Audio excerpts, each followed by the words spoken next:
شروع اللہ کا نام لے کر جو بڑا مہربان نہایت رحم والا ہے۔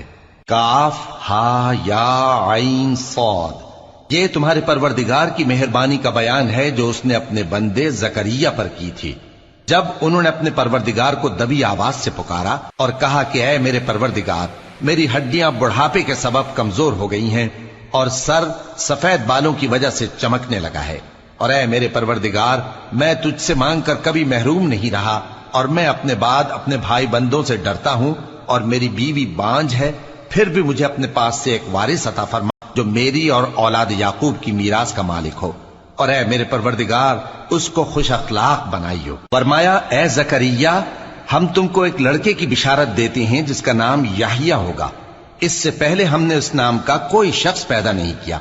انہوں نے کہا کہ پروردگار، میرے ہاں کس طرح لڑکا ہوگا جبکہ میری بیوی بانجھ ہے اور میں بڑھاپے کی اس حالت کو پہنچ گیا کہ سوکھ گیا ہوں۔ حکم ہوا کہ اسی طرح ہوگا، تمہارے پروردگار نے فرمایا ہے کہ مجھے یہ آسان ہے، اور میں پہلے تم کو بھی تو پیدا کر چکا ہوں اور تم کچھ چیز نہ تھے۔ کہا کہ پروردگار میرے لیے کوئی نشانی مقرر فرما۔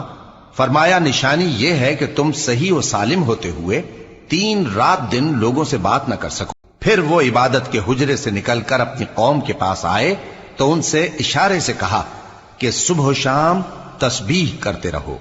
فرمایا اے یحییٰ، ہماری کتاب کو مضبوطی سے تھامے رہو، اور ہم نے ان کو لڑکپن ہی میں دانائی عطا فرمائی تھی اور اپنے پاس سے شفقت اور پاکیزگی دی تھی، اور وہ پرہیزگار تھے اور وہ اپنے ماں باپ کے ساتھ نیکی کرنے والے تھے اور سرکش اور نافرمان نہیں تھے۔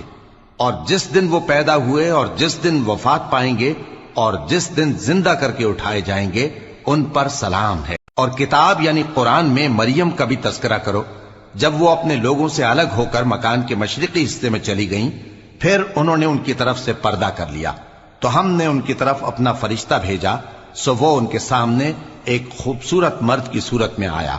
مریم بولی کہ اگر تم پرہیزگار ہو تو میں تم سے بچنے کے لیے رحمان کی پناہ لیتی ہوں۔ فرشتے نے کہا کہ میں تو تمہارے پروردگار کا بھیجا ہوا یعنی فرشتہ ہوں، اور اس لیے آیا ہوں کہ تمہیں پاکیزہ لڑکا بخشوں۔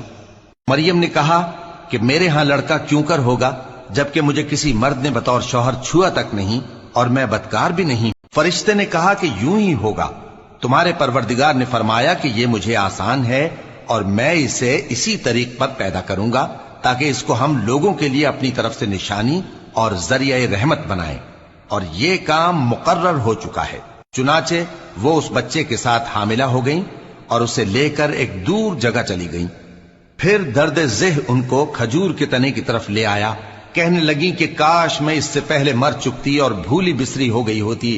تب ان کے ٹیلے کے نیچے کی جانب سے فرشتے نے ان کو آواز دی کہ غمناک نہ ہو، تمہارے پروردگار نے تمہارے نیچے ایک چشمہ پیدا کر دیا ہے، اور کھجور کے تنے کو پکڑ کر اپنی طرف ہلاؤ، وہ تم پر تازہ عمدہ کھجوریں گرائے، تو کھاؤ اور پیو اور آنکھیں ٹھنڈی کرو۔